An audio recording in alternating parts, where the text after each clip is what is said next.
Max entrenchment. How much is your entrenchment now? 30. So that would effectively double how entrenched you can be. And I'm not really expecting your units to leave, because you're just going to be defending ports. I think I'm going to keep you as a defensive commander. Except, hang on, no, your attack is higher, isn't it? You're an offensive commander. We'll give you offensive doctrine. That +1 attack is always useful anyway, because attack, again, means damage, doesn't actually mean attacking ability. He does 10% more damage with that.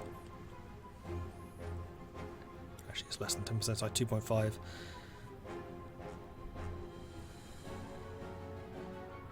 A 1,000 hours in Skyrim, you've just finished character creation. I have like 500 hours in Skyrim and I still never completed it. So, yeah, true.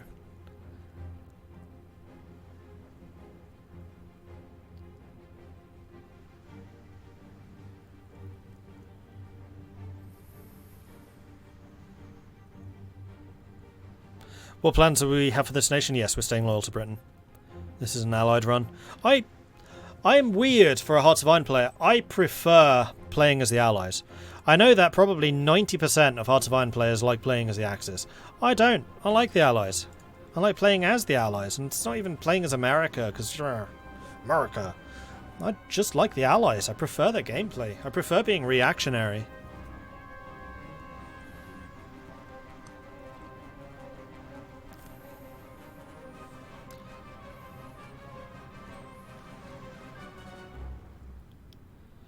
Most streamers are just playing the paint the map game, which I find horrendously boring. Same thing with EU4. Yawn.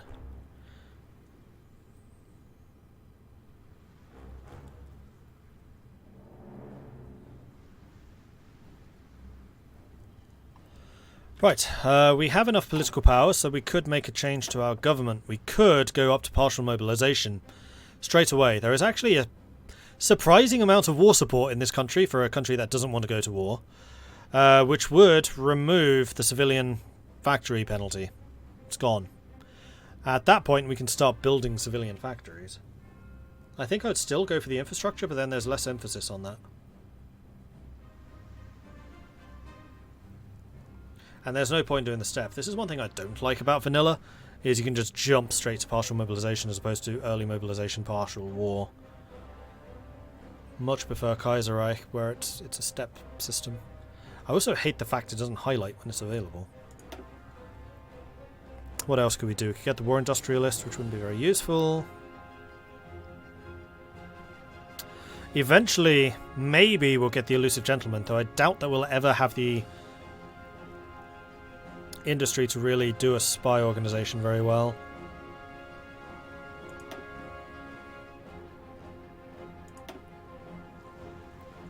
Oh, we have no army theorists. That's interesting. I don't think we need any military staff yet. We're not at war. Tank designer, it's too early for the medium tanks. Ship designer. Huzzah! I don't think we'll be doing those yet. Aircraft designer, too early. Yeah, the only one I can think of here is partial mobilization. Is there going to be anything which reduces our war support? Because if this falls below 25%, then I think that gets cancelled, but I don't think there's going to be any reason for that to fall. In which case, I'm going to say Queensland build those two and then start building infrastructure. And we're going to start inserting civilian factories. I still want the infrastructure because it does still give you a construction bonus, but now it is a good idea to put in the civilian factories earlier than I otherwise would. Industry Assistance Corporation, done. Good. So the next time we get technology, which is actually in 16 days, we can start getting construction too. We build stuff even faster. So we are really doubling down on the industry here. The Western Australian Government Railways, which will give us more infrastructure. The state-owned railways in Western Australia should be given a greater priority than the road construction at this point. Geography favours the train in the west. We should take advantage of that. Lord Gossius, thank you very much for the 3-month resubscription. Very much appreciate that. Why, hello there. Hello there. If I had a seat which could more adjust, I would do the up-down thingy from Magnus's stream. But I don't. General Kenobi, hello there. How good is Kaiserreich mod? I've been looking into getting it and just wanted someone to tell me how good it is. Considering my 1,600 hours in Hearts of Iron, I would say probably about 1,300 of them in Kaiserreich. Yeah, I like it. I would unreservedly recommend Kaiserreich. It's fantastic. Just get it. I would say play one game, maybe two of vanilla to learn the game, and then get Kaiserreich or Old World Blues. Those are really where Hearts of Iron shine. Kaiserreich is fantastic. There's no other real way of saying it. Super excited to see you use Australia's cruisers to cut the Japanese supply lines to ribbons. We shall see. I am still a little bit nervous about Japan. Sorry, notifications disappeared. And we've had several drink trees. Vorstarbug, thank you very much for the follow. And Rakakakaki. That's for you. Trash bag. And 6ron. The tea has been drunk. Kaiserreich Russia is really how I learned to play Hearts of Iron 4. Unfortunately, I cannot recommend Russia anymore. I think that their most recent change to Russia was terrible. I would still say Germany. Okay, so we now have the 100% bonus to A, industrial technology, thanks to the focus completion, and we are ahead of time. So this is another thing I should explain. You will notice that the tech tree is split into rows. So the columns are the different types of technology. The rows are their time when they should be researched. You can ignore this, these are soft caps, but if you try to research something which is ahead of time, you will get a penalty. So this is basically 56% more expensive, or something like that. I don't actually know the exact numbers. It probably is just 1-to-1. So researching improved machine tools will take 109 days, whereas researching this will take only 49. Though that does also have a time bonus. Let's choose something that doesn't have a bonus. This will take 81 days, this will take 139 days. There you go, that's the difference. And that's because of the ahead of time. So this would be 56% more expensive, except for the fact that we have the 100% reduction. So researching this will take 139 days. It is still longer than it would take if we waited the extra time, but 139 days, if I am correct, is less than 6 months. Yep. So we would get this way ahead of when we would historically get it. So we're going to research this. Also, I just realised, I know why my face seems to be going off screen. It's because I made the camera a bit wider.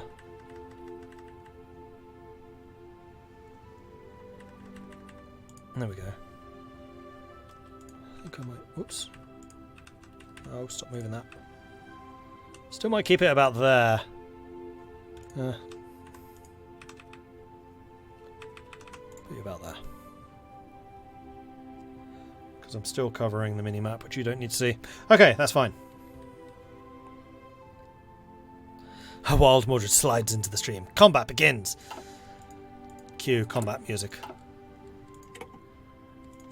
I said cue combat music. Where's my combat music?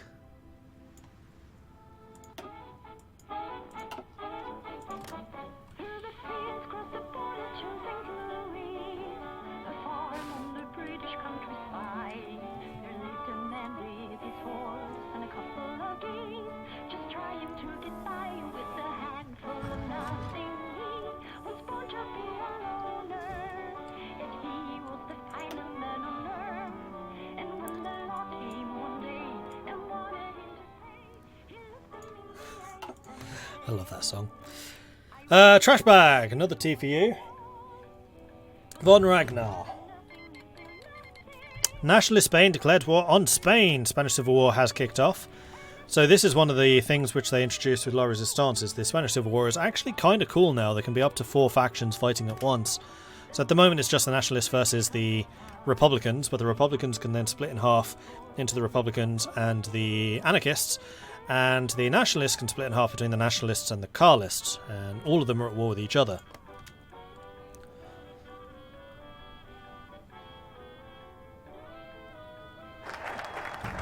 Western Australian Government Railways, so we have finished that. So now we can start getting some of the actual industry upgrades. So the South Australian Housing Trust I think is going to be more important. We are still very much in the build-up phase of the game. We don't need military factories yet. Although the supply and development does lead to a 4 upgrade. You know what? That's actually a really big upgrade. I think we can go that. And then we'll go down here. We'll get the extra infrastructure.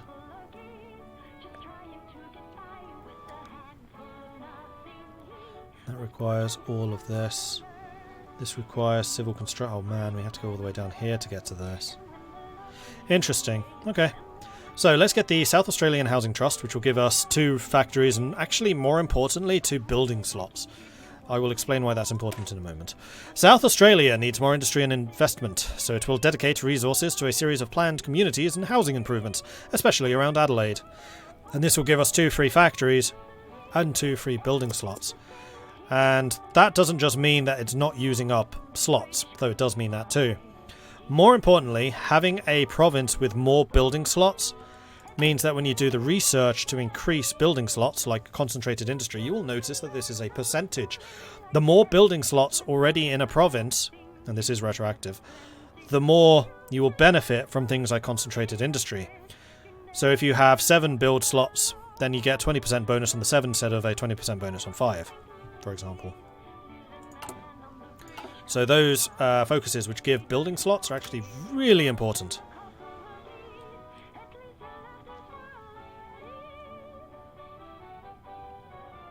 It is retroactive.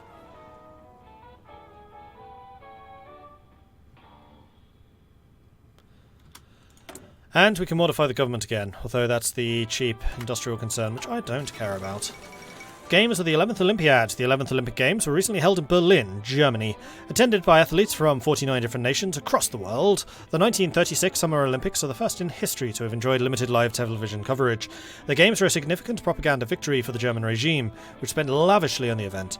German athletes saw this success, winning 33 gold medals, while the Americans came in second with 24. Huzzah! 4 of these were won by Jesse Owens, the single most successful athlete of the Games. I really need to turn you down. Shush. Silly Allied soundtrack. Mar45042, thank you very much for the 4-month resubscription. Very much appreciate the ongoing support there. Thank you very much for that, Mar.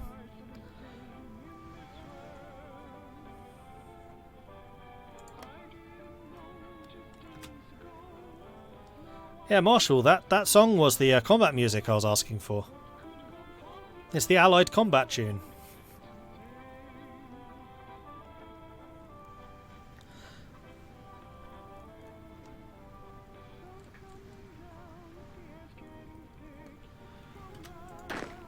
And you guys have finished training, that's good. We have got... Oh, oil could be an issue. Well, we can just import the oil from America, probably. We are going to need to worry about Japanese intervention on oil supplies, though I guess we could just go all the way down here. They can't really stop us doing that. Alright, so...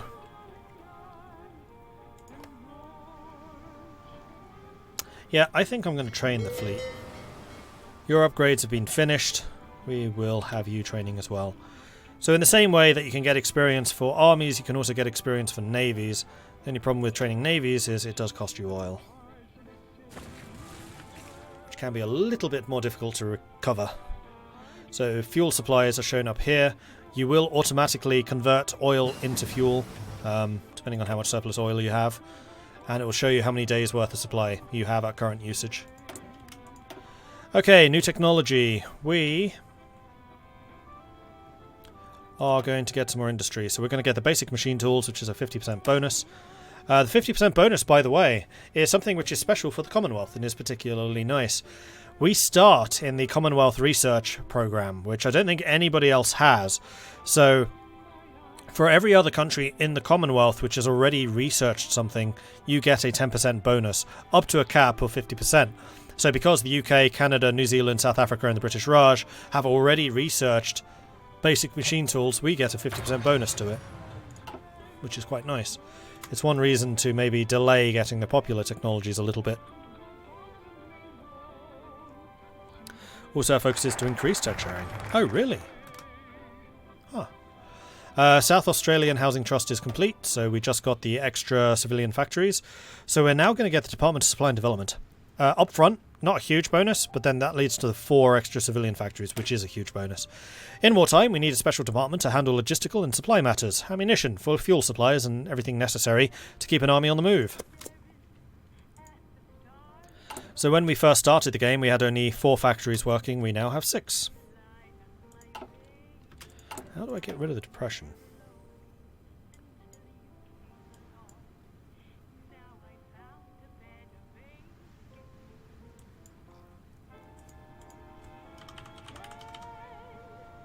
National Security Act. Which we can't do until we're at war. Okay.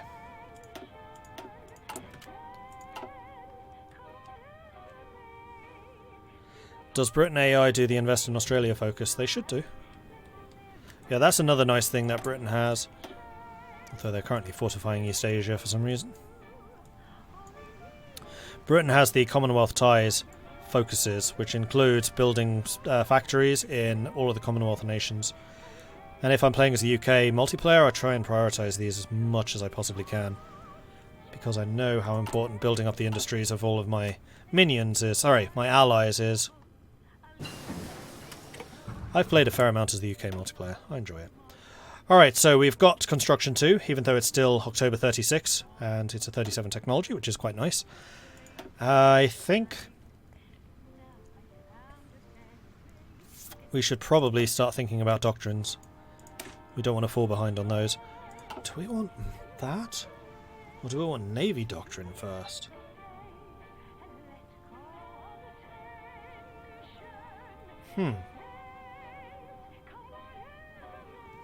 We might well want naval doctrine.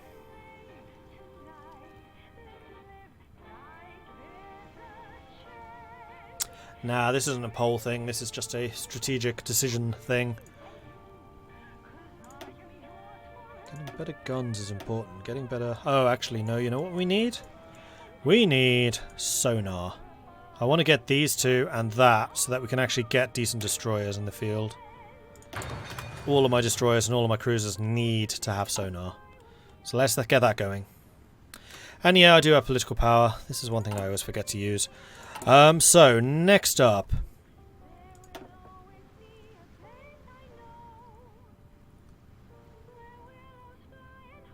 None of those are very useful. We don't have the civilian factory or infrastructure building guy. We could get the new ship designer, get the Cockatoo Docks and Engineering. Although we're not planning to get the Tier 2 destroyer or light cruiser yet. This does actually lead to another question. What is our role going to be here? Because I don't think we can take Japan on one-to-one. Not yet, anyway. Maybe eventually, but not yet. However, we are still going to be responsible for defending the East Indies, which I would like to do. I want to assist the Dutch in doing that. And the best way of defending the East Indies is stopping Japan landing at all. So either intercepting troop transports through the use of submarines. We could mine lay. We could just mine the absolute living daylights out of like these three in particular, well, these two. Mining this would be huge. Straits of Malacca would be very easily mined.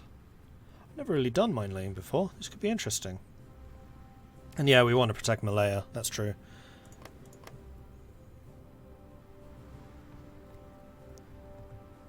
So we could do mine layers.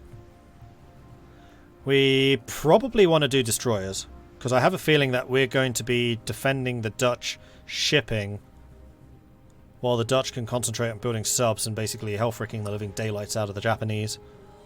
I think they'll be better in that role.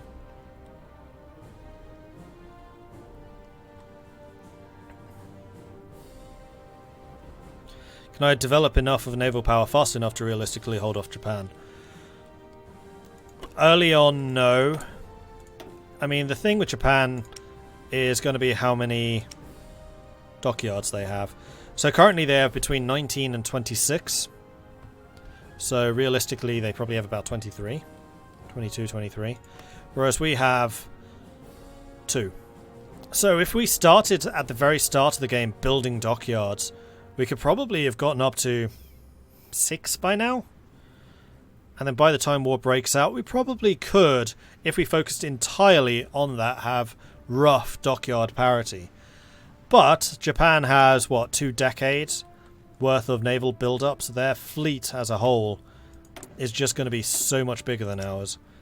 I mean, we estimate that they have probably about 200 ships. Whereas we have 9. So we probably could build a defensive fleet to try and hold out here, but taking the war to Japanese waters, not until late war. Although if we started investing in more advanced naval technology, just because of the way AI works, they don't tend to do that.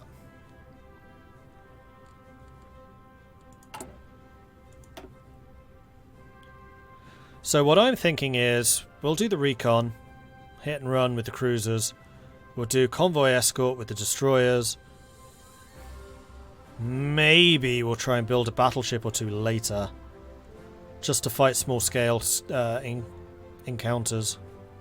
But we're going to be focusing mostly on the cruisers and destroyers because we do have very good screens. Because of the Cockatoo docks. Range, subdetection, speed. And that max speed is going to be huge because it will allow us to dodge the Japanese navies.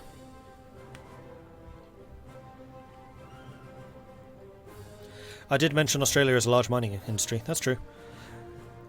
I mean, basically, our objective right now is to keep the East Indies in the war, keep the Japanese out of this area in general, until the Big Blue Blob awakens. And then once Big Blue Blob's in, they can be taking the war to the Japanese directly while we continue to, like, hold the line here. I think that's my objective. Because if the East Indies fall, it's very likely that they can use that as a staging ground against us. If we hold on to the East Indies, then the East Indies are just going to be this bulwark in front of us. Mine laying, sub-hunting destroyers. Yeah, something like that. So I'm going to need to take a look at this, because I've never really investigated mine laying. That's depth charges, that's torpedoes. Ah, here we go, mines. So we are going to need to research these. Never mind damage plus 20%, never mind avoidance 50%. Another 20%. So yeah, we're going to need to do mine laying. And I think that researching some destroyers to do mine laying is going to be a good idea. I don't think I want to waste cruiser resources on that.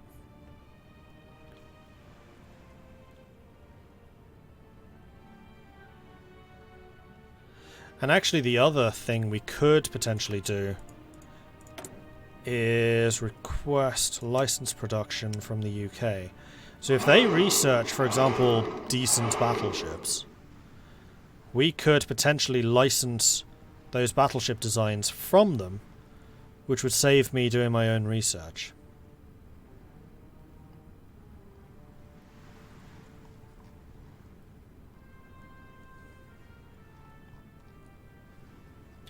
And that would probably be a good idea, though it would somewhat depend on how much exactly they would cost in terms of licensing fees. Because I know that the French cruiser submarines are like 13 civilian factories or something. They're ludicrously expensive. Can I explain the difference between cruisers and destroyers? I never know which to build for which purpose. Okay, so cruisers' primary role, light cruisers I'm talking here, not heavy cruisers, because heavy cruisers I'm also a little unsure about. Because everything a heavy cruiser could do, I think a battle cruiser could do better. Or even a battleship. But the difference between light cruisers and destroyers is light cruisers are your recon ships. They have fantastic surface detection. So if you have a task force of 2 or 3 light cruisers running patrol, they will pretty reliably detect stuff in their sea zone. They can also be given armor, and they can be given more guns. So light cruisers can be a very effective screen killer.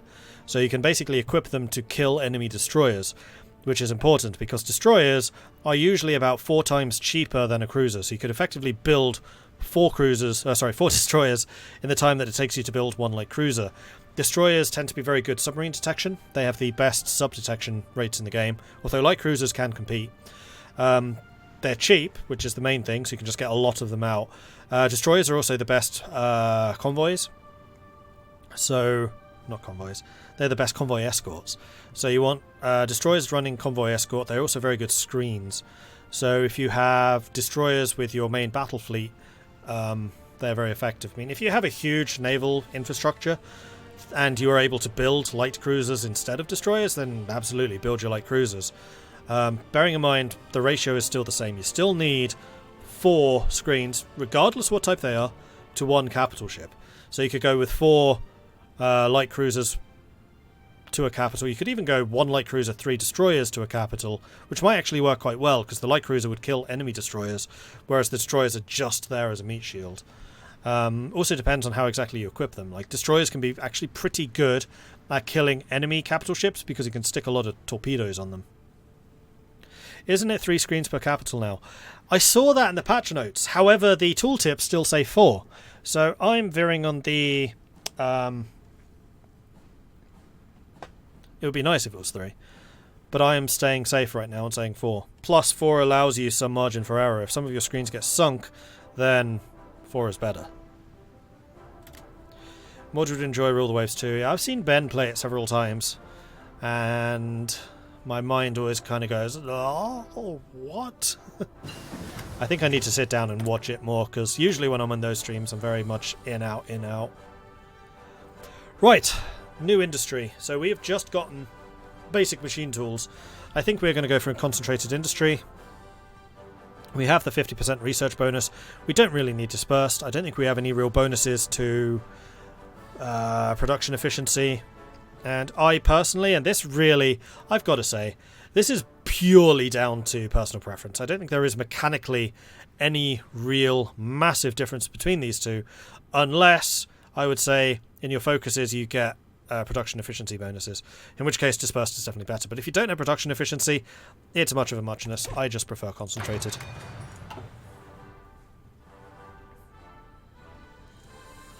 I've been finding hunter-killer squadrons with 2 destroyers, 2 light cruisers and 1 heavy cruiser can be very effective against anything but main battle fleets. Yeah, absolutely. Those are good for raiding. They'd be good for taking out enemy convoy escorts. And that's another thing that you can use, like roving bands of light cruisers, is to kill enemy convoy protection. And in that case, you might well want to stick a fast capital ship with them. Right, so these guys are out of fuel, so I'm going to have to send you home. Sorry. And then let the fuel supplies build up again. Although, actually, the majority of you are very nearly trained. Interesting. Right, the other thing I need to do is set repair dockyards up. So what I'm doing here is the button next to production is repair queue.